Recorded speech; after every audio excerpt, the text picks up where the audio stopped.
insan var. Sen yine yar isteme, bir nefeste adınla dolanma. Sen onu dar isteme.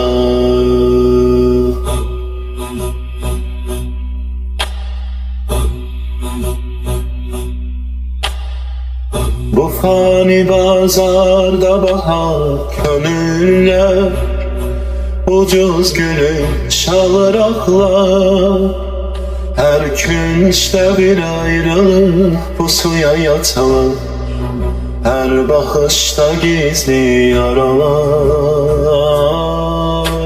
Yarı vefadar istemer ey gönül, bu bir vefa alemde aramaz. Kalbini yar yoluna ver ey gönül, İnsandan ümidim var aramaz. Yar vefadar istemer ey gönül. Sen değilsen bir gün değişer belki, bu da şireyler bu serçem.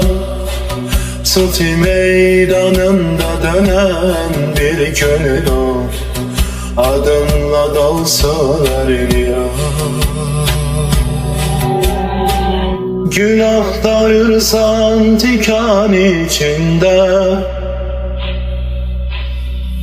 ellerin kan gözün kaşı. Günahsız da sende gizlenir gönül, gözünden kenardan etmiş. Yar vefadar isteme ey gönül, bu bir vefa alemde arama.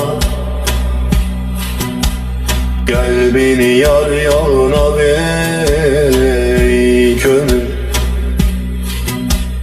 İnsandan ümid olmaz arama.